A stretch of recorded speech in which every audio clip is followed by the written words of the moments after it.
Hello, good morning, good afternoon, good evening, wherever you are. Thank you for joining us today and welcome to Flutespresso, brought to you by Flute Specialists. This is episode 23 of our series, and I'm very excited to welcome our special guest, Nicola Mazzanti. Thank you so much. Thank you so much, Aida, for this invitation. I'm very happy to be with you, and I think that we can have a very important community and meeting each other through the internet because the distances are very big. So happy! Thank you so much. Honored to be here. Thank you. For those of you joining us live today, if you're new to Flutespresso, the idea is that we have a casual chat over a cup of coffee. Flutespresso, coffee and flutes. This is my favorite part. So I pour up a big cup of coffee, and I suggest you do as well, those of you joining us. And when I get to the bottom of the cup of coffee is when I know that we're about done, and we'll say goodbye for now. Either, I am a very big fan of a good coffee. I drink a lot of coffee, especially in the morning, because a bit later I cannot sleep very well with a lot of coffee. But in the morning, I love to have a good, warm or hot in the winter coffee to start the day. Me as well. So those of you joining us live, please do comment. Let us know where you're joining us from in the world and what you are drinking. We will choose one person from the comments one randomly chose person to receive a copy of Mr. Mazzanti's book, The Mazzanti Method, which we will talk about in just a moment. So please do, as you join us, comment and let us know where you're joining us from. And I will ask Mr. Mazzanti first I want to introduce Mr. Mazzanti. So I feel that you don't need an introduction, but I will give an introduction. Mr. Mazzanti, Nicola Mazzanti, is a piccolo expert. He serves as the solo piccolo for the Maggio Musicale Fiorente since 1988 and performs frequently both on flute and piccolo and chamber ensembles. An advocate for the piccolo as a solo voice, he is frequently invited to give master classes for flute associations and music schools in Italy and abroad. He has released 3 solo CDs, and his website is a regular destination for dedicated piccolo players. His book, The Mazzanti Method, for the piccolo was published in 2014 by Theodore Presser and has been welcomed as a milestone in the teaching of this instrument. We love the piccolo. We love Mr. Mazzanti. And I say welcome. Thank you for being here. Thank you. I know you're joining from Italy, so tell us you're joining from Italy and it is late. And so today is now is 6 p.m. in the afternoon. In Italy is in my area. I live near Florence, and in that area there is a wonderful spring day, sunny and fresh air. So it is perfect for a walk and to have an outdoor activity. In any case, I want to say you one thing. I retired from the orchestra.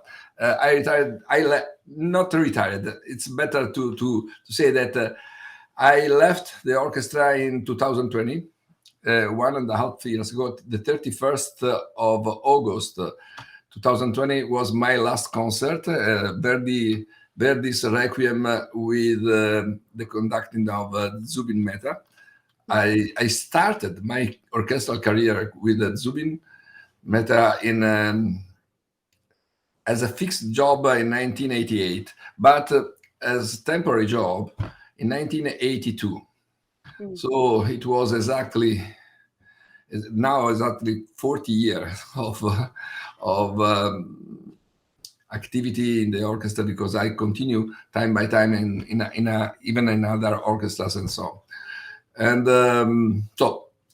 so I'm continuing all my teaching and the teaching activities. I teach in several conservatories, in 3 conservatories in Milano, where I have a master in piccolo program, and Lugano and Lucerne, they are in Switzerland. And I continue to put the people together with the 2 big projects. One is International Piccolo Festival, the first piccolo festival in the world that we have any summer in July, the first week in July in Grado. This is the International Piccolo Festival, and the other project is the International Piccolo Flute Academy. It's online academy with a lot of video lesson from Karin Bonelli from the Vienna Philharmonic Orchestra, and Jennifer and Sarah and many others. And so even without the orchestra, I'm very, very busy. You have been traveling so much. Do you want to tell us about places you have been traveling and going to recently? Yeah, after we have the experience that the pandemic is over. So all the events canceled in 2 years now are at the same time, right exactly, now. at the same time. So sometimes I had the problem to have too much events in the same week or month. Yes, I'm traveling to next week. I have the last long travel. It means that I will be in Poland. I'm a visiting professor at the academy in Poznan, and we are hoping that all it is good, because Poland is very close with Ukraine, and the last time I had the experience to have to see a lot of refugees, but a lot means millions. Yeah. Not 10 or 20 millions of people, especially they had their house in the train station. So I hope that even now will be without many problems. Yes. It will be interesting to hear about that when I see you in Chicago. You were talking about coming to NFA, and I'm looking forward to coffee in person, maybe. At NFA. Sure. You were saying you're bringing a group of 19 piccolists to NFA. Are you? Yes, 17, but it's quite large. Oh, 17. My apologies. Are you one of the 17 playing? Are you playing? I will play, and I will conduct. I will conduct some pieces, because we have not a lot of time. Only 2 hours for 1 hour of music. So people that beat the tempo, it's important to save time for the rehearsal. So you will see Nicola Mazzanti even conducting a little, and I'm a bit nervous for this, more than to play the piccolo, because it's my first time. Probably I conduct some flute choir, but not a lot. It will be great. I'm looking forward to it. Um, I'm interested how you got started playing the flute and then the piccolo as a child. What made you and a growing adult? Why did you want to play piccolo over the flute?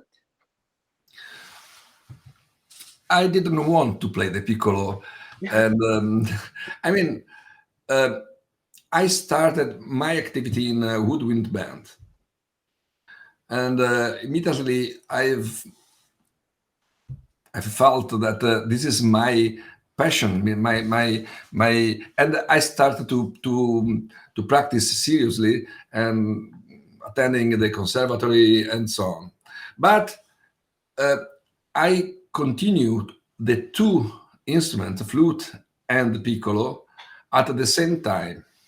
And when I was very, very young, I was a freelance, and the orchestra or even chamber music uh, group groups asked me to play, and I was able to play flute and piccolo. But the piccolo was very easy for me, and even the sound was very clean without a lot of practice. So I continue in the piccolo education a lot practicing the piccolo, and I won the position in the orchestra in my city. I live not exactly in Florence. I live a little in another city, but it is only 10 miles from exactly from my home to the orchestra where I was the piccolo player. It was 10 miles, so it is not 20 minutes by car or 25. It depends from the traffic. And in that moment, I played the piccolo in the orchestra. But it was a special moment in my life that I decided to point all my attention in the piccolo, because as many in Europe, many piccoloists play music with the flute and have a salary with the piccolo. Yes. You know, and no, I decided to to continue to make music with the piccolo. It is sometimes the piccolo is a special instrument in the orchestra. You have to play a lot of difficult, very fast, but sometimes you can lose the idea of the music. And I wanted to. I started to study some piccolo repertoire, some piccolo pieces. It was not normal in Europe at the time. At the time, with the piccolo, you play only the Vivaldi and the orchestral excerpts. The normal repertoire for program for the auditions, nothing else, nothing else. And and I started to think in a pedagogy for the piccolo too. A good idea for switching from the flute to the piccolo. And I started to teach piccolo, and I think that I was the first in Italy. And so this is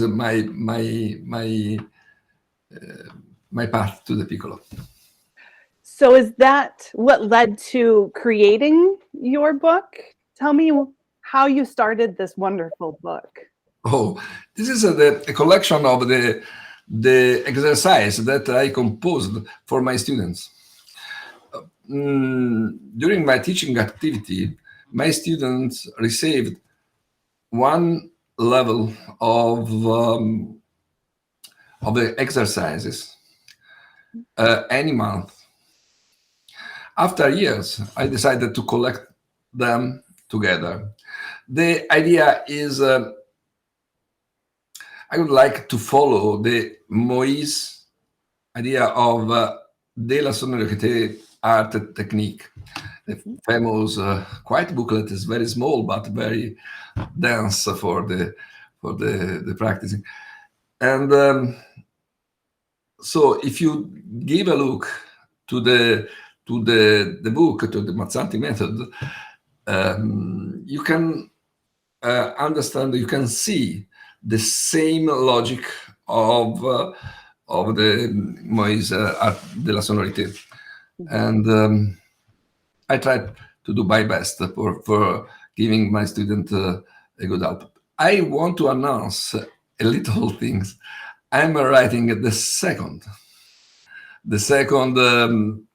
book with the same logic but totally different. In the Mazzanti book is, I think that is good. There are a lot of exercises. I would like to have a book more organized. With the book more organized, I'm thinking and I'm writing and new things, and that I hope that next year, 2023, it will be ready. I'm very excited to find it, to see it, and of course I'll buy it and tear it up as I have this one. I know. It's so well I know used. it is very easy to have some problem with the covers.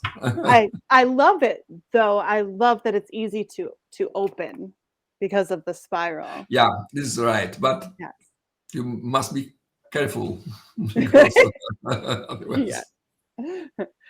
Yeah. Well, we're very excited to hear more about the new book as you work on it. I speak to young flutists quite a bit, a lot to young flutists who only play flute and do not play piccolo. And they ask me if they need to learn the piccolo.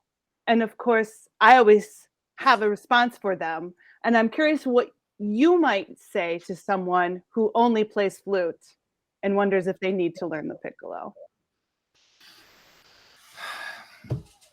It depends from if they are very young or they are more or less. But the piccolo is beautiful.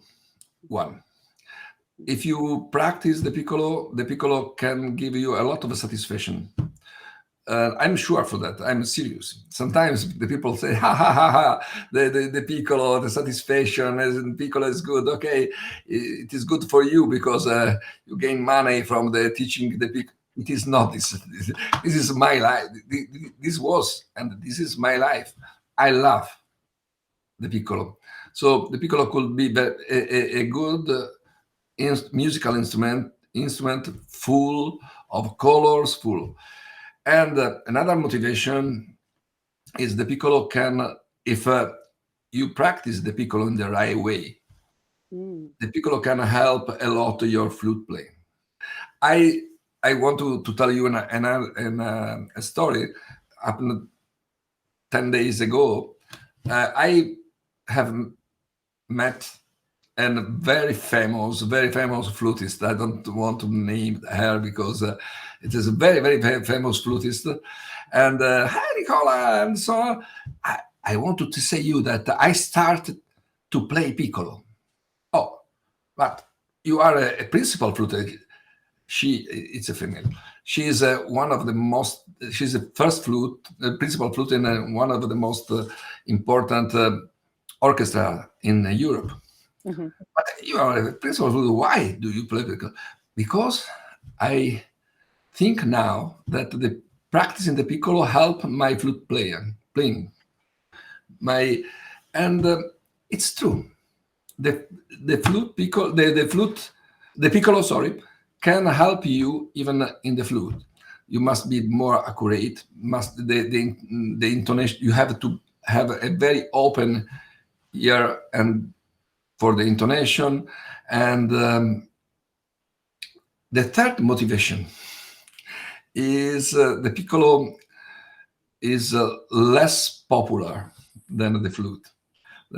So it's more easy to be called to play in a group in groups, in chamber music groups, in orchestras, in woodwinds band, and so on. So I think that you cannot play only the piccolo. I think that I still think that the flute education is the base of any flutist and any piccoloist.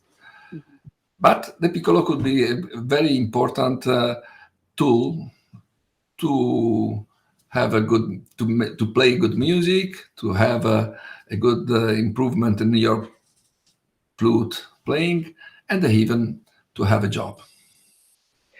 You said, and I agree, to have a job. A good piccolo player gets called for a job. You said if you practice in the right way. So the obvious question is, what is the right way? You're right. We can discuss for hours, of course, because the important thing is most of the people think the first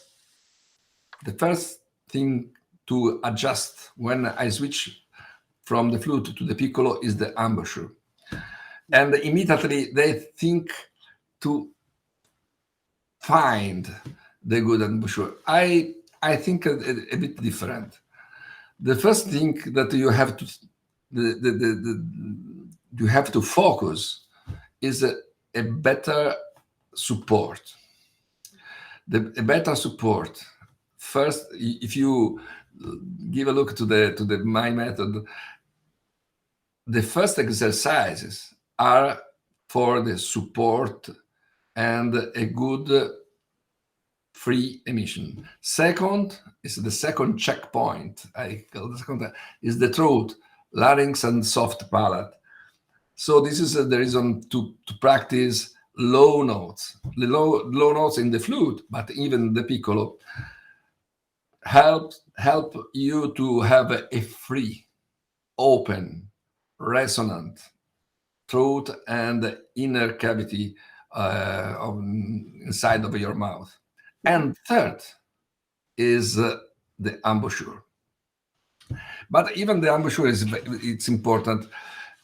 We have a lot of muscles around here, and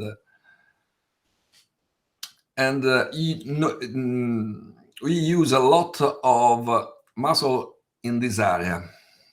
But in the piccolo, you need the embouchure is only this one, is not this one. So you must be very, very, very relaxed. I don't like the word relax.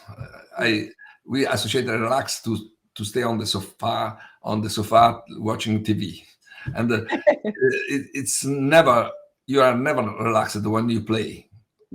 But you have not to be blocked.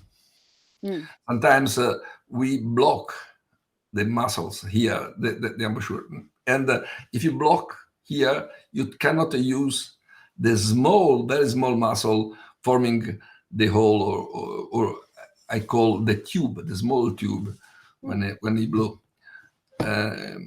So putting all these things together, this is my good way for practicing the piccolo. The 3 checkpoints in your book were very changing for how I played the piccolo. Playing those exercises were so helpful. I understand, and I learned even more just listening to you. Thank you for sharing that. It's audition time. Maybe it's always audition time. Do you have audition advice? Tips for Yes, people auditioning? Yeah. Yes. The first, be a serious player. Attending an audition is a sort of attending an Olympic Games. It's for 4 years, the Olympics are every 4 years. For 4 years, you are preparing yourself. And the last weeks are the most important, and any aspect of your life is important. Resting, the food, the practicing, even the moment that you change. I mean, you are free. You can have a free mind. You cannot be focused for all the day in one subject. You must go with friends, or go out with a friend, or even walking around, or even some physical aspect, that is gymnastic, or jogging, or so on. Any aspect that are very important, and of course it's important that you are prepared very well. And the last part that I recommend you is,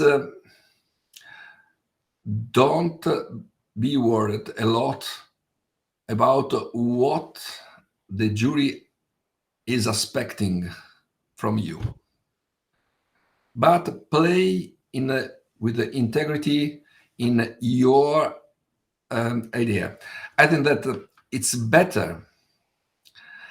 This is my idea. I prefer to have an artist in front of me with a clear idea. Maybe that is not it is not, but and it in this case, any people can give a great support to the orchestra, because choosing a new member of the orchestra is a crucial point to arise the level of the orchestra.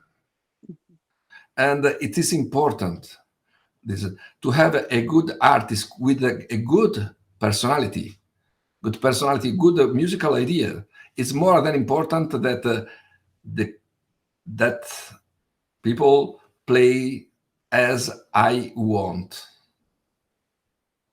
I can see a lot of a wonderful flutist, wonderful piccolist, totally different from my idea of the flute, piccolo music, and so on. But this is a great thing in the music. We have a plurality of idea and approach and so on. We can have a great collaboration, and I'm inspired from these people. So don't be worried, and go with this idea. I play in this way. If you like, it's okay. If you don't like, goodbye.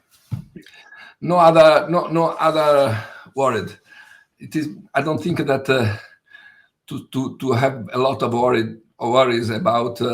But they expect a softer sound, or very powerful sound, or they of course you have to play the right note with the dynamics, with the intonation, with a good rhythm. No, this is one of the most important aspects, the good rhythm, and of course, but for the rest, you have to be the right person in the right moment. Very good advice. Thank you. This is a change in topic a bit, new subject, but I'm interested to know, before we go, about your piccolos, the piccolos and head joints that you own. I know piccolo players like to have many different head joints, and I'm curious about the ones that you have in use. No, I played all my life the piccolo with the original head joint. For example, for many years, I played, and I still playing a Keef with a Keef head joint. Now I have even a very good Burkhardt piccolo with a Burkhardt head joint. I try to mix, but at the end, any piccolo has one idea of sound, and I want to respect the idea. But don't forget, the 90%, 85% of the sound is your sound. is not the piccolo sound. The piccolo sound has, even it's important, sound more dark, more light, more bright. In piccolo, pay attention to play the too much easy piccolo. There is a good balance between resistance and color. I mean, good sound. I like the sound of the resistant piccolo. I like it because it's dark. Sometimes it's full of body. It's a very very big body in the sound. Mm-hmm. But if it's too much resistant, it's impossible to play or to play easily. So a good balance is important for me. Mm-hmm. But no change of the. I know that some head joint makers, piccolo head joint makers, as for example Manke makes wonderful head joints. Probably, and some people enjoy a lot with his, but it's only an example. There are other piccolo head joints maker. It's not my way. I prefer to have the original head joint. I won't say who, but a piccolo player I once met, someone you would know, told me that she had a different head joint for specific excerpts. So this head joint would be her Tchaikovsky 4 head joint, and she would use it for that piece. Okay. Not your way. No, there are some point in the piccolo orchestral repertoire, very critical. For example, in the Turandot by Puccini, the beginning of the third act, you have to start a high G sharp with very soft 3 P. And very soft with the harmonics of the violin and glockenspiel and celesta. So the glockenspiel means that you must be very precise with the intonation. G sharp, so soft. In this case, I put an silver head joint in a silver, very old head joint, probably is more than 1 century old. It was a silver Ains, a joint made in 1913. Wow. So more than 100 year old, and it was perfect. And but I use it only for this reason, not in general way.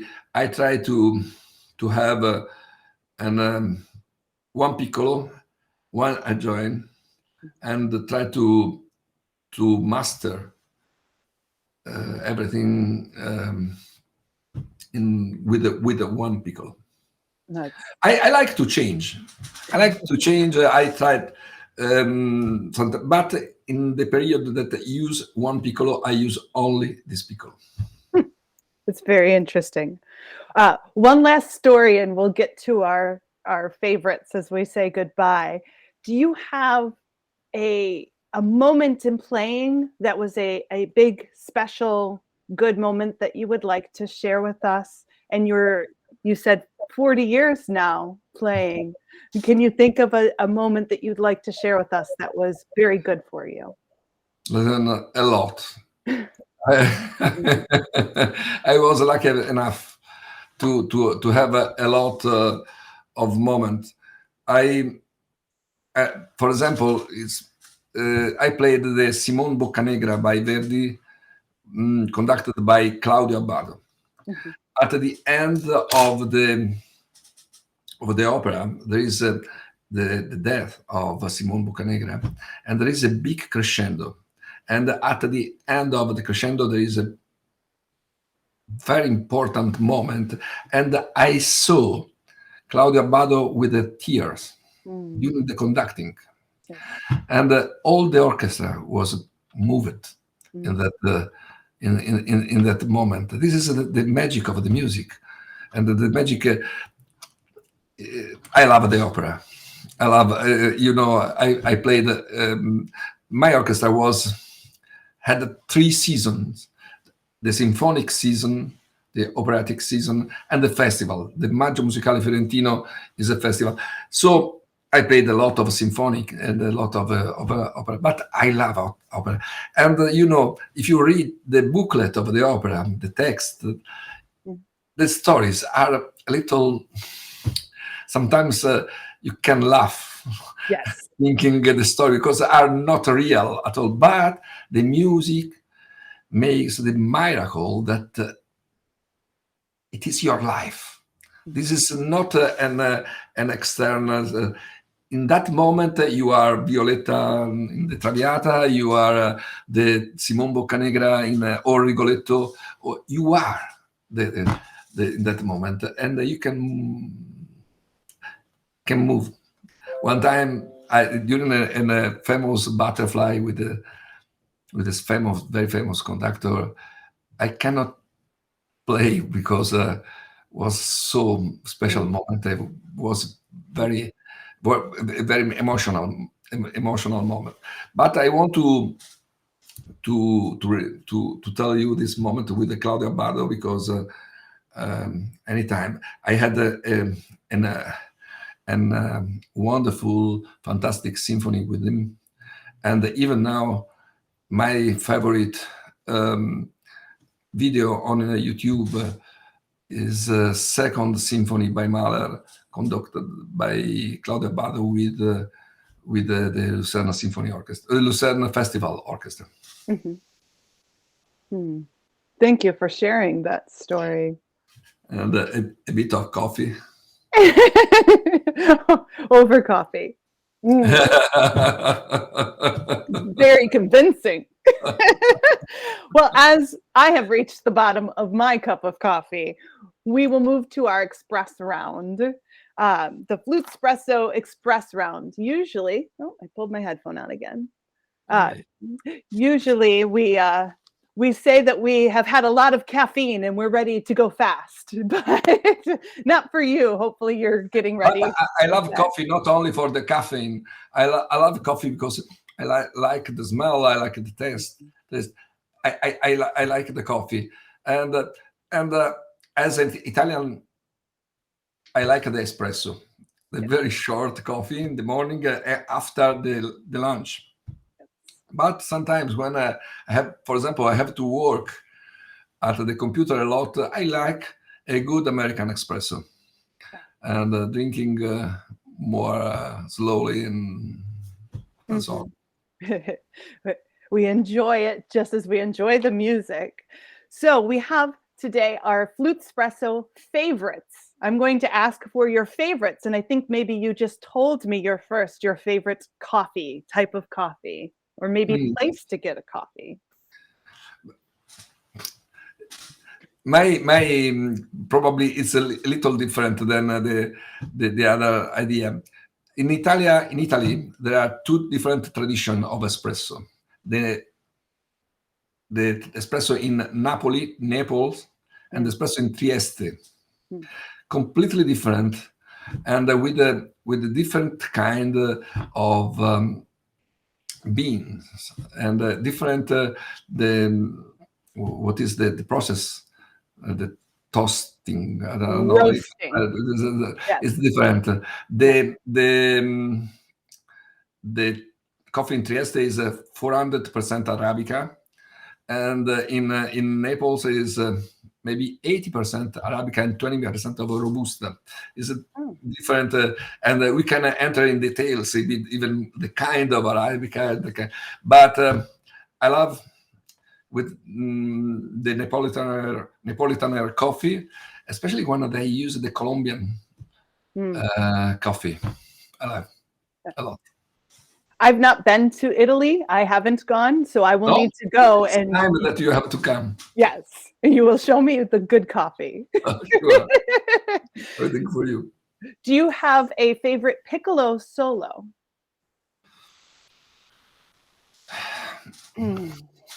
It's tough.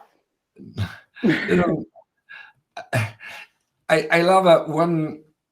I love some solos. For example, I love the second by Mahler. As I said, there is a very great moment with the piccolo, flute, and brass before the final choir, and it is fantastic for me and one of the most important. But I love a very strange solo. The solo in the Concerto for Orchestra by Bartok. Mhm, You know, this concerto was commissioned by the New York Philharmonic Orchestra, and in the elegia there is a special solo with repeating a lot the B, the medium B mhm. natural, and if you play alone, it's difficult to find the meaning. But when you are in the orchestra, it's so magic, it's so incredible with the repeated B and at the same eight and the same with different expression. I love it. Yes. Do you have a favorite piccolo and piano solo? I yes, I worked a lot. I played a lot the four gypsies pieces, the four gypsy pieces by Christopher Caliendo. I love that music. I like a lot of music from the other author. I was the I played I recorded for first the Mauer Sonata, for example, or even the more um, avant-garde music with the extended technique and so on. Mhm. But I love that the four gypsy pieces by Caliendo because it's it, it arrived to me in a special moment of my life, of my career even, Mm. and the piccolo is a very rigid instrument, but in this piece you have to be very flexible, quite an ethnic Mhm. instrument, and practicing this piece forced me to even to add new colors and new idea of sound in my piccolo playing. Mm. I do like Christopher Caliendo's music, and I don't own that yet. And I say yet because I'm sure now I will be buying that. I'll ask you one more favorite. What is your favorite country to visit? Oh, I love it. I'm not only to have your attention, but I love a lot to come in the USA because even I have a son living still living in Florida, Hmm. and so as a dad, I love to visit him, and sometimes I visited the most important, even not only cities, but even as Grand Canyon or Monument Valley or Yellowstone National Park and Niagara Falls and so on.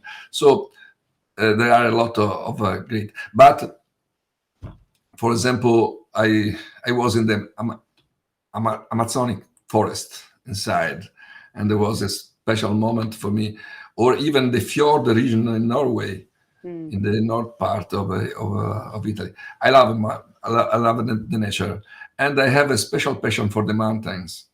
Mhm. Oh, wonderful. Very good, safe answer. Good answer. Uh, Thank you so much, Mr. Mazzanti, for being with us today. I look forward to seeing you in a couple months at the convention. And Sure, thank you, everyone who joined us live, or if you're listening afterwards to the recording later, thank you for joining us and learning from Mr. Mazzanti. We've had a lovely time. I'll give you one more cheers as we say farewell. Thank you. Was my pleasure. Bye bye.